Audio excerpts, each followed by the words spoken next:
رات کے 10 بجے ہیں۔ السلام علیکم، یہ ریڈیو پاکستان ہے۔ شہریار احمد سے خبریں سنیے۔ اہم خبروں کا خلاصہ۔ وزیر اعظم نے معیشت کو ڈیجیٹلائز کرنے کے حکومتی اقدامات میں گیٹس فاؤنڈیشن کی قابل قدر معاونت کو سراہا ہے۔ صدر نے سندھ کے کچے کے علاقوں کے لوگوں کے سماجی و معاشی حالات اور بنیادی ڈھانچے کو بہتر بنانے کی ضرورت پر زور دیا ہے۔ قومی اسمبلی اور سینٹ میں آج آئندہ مالی سال کے وفاقی بجٹ پر بحث جاری رہی۔ گراس آئلینڈ میں آئی سی سی T20 عالمی کپ کے سپر 8 مرحلے کے ایک میچ میں آسٹریلیا بھارت کے 206 رنز کے ہدف کا تعاقب کر رہا ہے۔ اور اب خبریں تفصیل کے ساتھ۔ گیٹس فاؤنڈیشن کے سربراہ بل گیٹس نے آج اسلام آباد میں وزیر اعظم محمد شہباز شریف سے ملاقات کی۔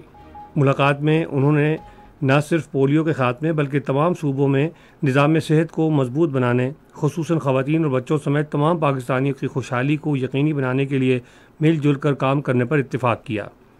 وزیر اعظم نے بل گیٹس کو معاشی استحکام لانے، ڈیجیٹل مالی خدمات میں جدت، صحت کے نظام میں بہتری، موسمیاتی تبدیلی سے نمٹنے کے طریقہ کار اور پولیو کے خاتمے کے لیے حکومتی کوششوں کے بارے میں بتایا۔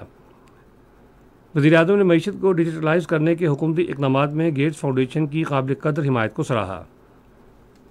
بل گیٹس نے ملک سے پولیو کے خاتمے کے لیے وزیر اعظم کی مسلسل جذبے اور ذاتی دلچسپی کر ان کا شکریہ ادا کیا۔ وزیر اعظم محمد شہباز شریف اور گیٹس فاؤنڈیشن کے چیئرمین بل گیٹس نے آج نیشنل ایمرجنسیز آپریشن سینٹر کا دورہ کیا۔ ناگہانی آفات سے نمٹنے کا قومی ادارے کے چیئرمین لیفٹیننٹ جنرل انعام حیدر ملک نے NDMA اور NEOC نے قدرتی آفات سے پہلے اور بعد میں اس سے نمٹنے کے طریقہ کار کے بارے میں تفصیلی بریفنگ دی۔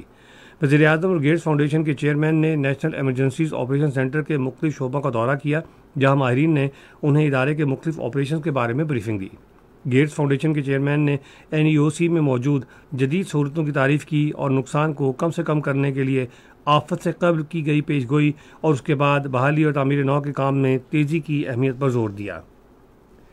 وزیر اعظم شہباز شریف نے ملک سے پولیو کے مکمل خاتمے کے عزم کا اعادہ کیا ہے۔ انہوں نے یہ بات آج اسلام آباد میں پولیو کے خاتمے کے لیے قومی ٹاسک فورس کے اجلاس سے خطاب کرتے ہوئے کہی، جس میں بل گیٹس اور بل اینڈ میلنڈا گیٹس فاؤنڈیشن کے حکام نے بھی شرکت کی۔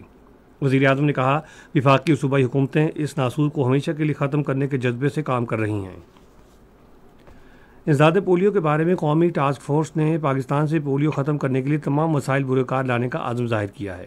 انسداد پولیو کے بارے میں قومی ٹاسک فورس کا اجلاس آج اسلام آباد میں ہوا، جس کی صدارت وزیر اعظم شہباز شریف نے کی۔ صدر آصف علی زرداری نے کہا ہے کہ سندھ کے کچے کے علاقے کے جرائم پیشہ عناصر کے علاوہ ریاست کے آگے ہتھیار ڈالنے والوں کی بتدریج بحالی کے لیے اقدامات کیے جائیں گے تاکہ وہ ذمہ دار اور مفید شہری بن سکیں۔ وہ آج سکھر میں امن و امان کے حوالے سے ایک اجلاس کی صدارت کر رہے تھے۔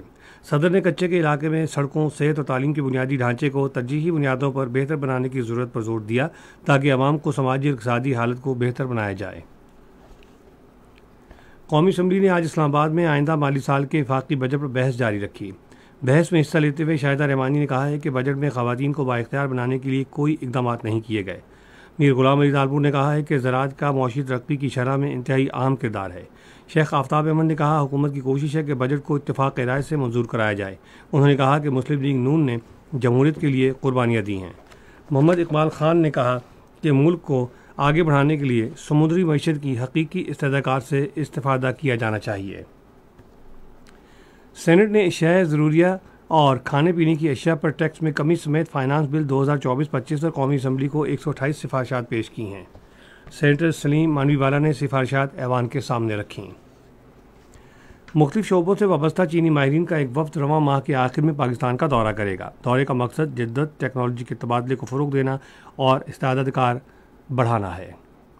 وزیر منصوبہ بندی احسن اقبال نے وزیر اعظم کی ہدایت پر دورے کی تیاری کے حوالے سے آج اسلام آباد میں منعقدہ ایک اعلیٰ سطح کے اجلاس کی صدارت کی۔ احسن اقبال نے وزارتوں کو ہدایت کی کہ ماہرین کے دورے سے زیادہ مستفید ہونے کے لیے ایک جامع لائحہ عمل تیار کیا جائے۔ ICC T20 عالمی کپ کے سپر 8 مرحلے میں گراس آئلٹ میں کھیلے جانے والے میچ میں اب سے کچھ دیر پہلے تک آسٹریلیا نے بھارت کے خلاف 6 اوورز میں ایک کھلاڑی کے نقصان پر 65 رنز بنائے. پہلے بیٹنگ کرتے ہوئے بھارت نے مقررہ 20 اوورز میں 5 وکٹوں کے نقصان پر 205 رنز بنائے تھے. اسی کے ساتھ خبریں ختم ہوئیں. مزید خبروں اور تجزیوں کے لیے آئیے ہماری ویب سائٹ پر، پتہ ہے radio.gov.pk، اور فیس بک کے link radio Pakistan news official پر براہ راست ویڈیو سٹریمنگ بھی ملاحظہ کیجیے.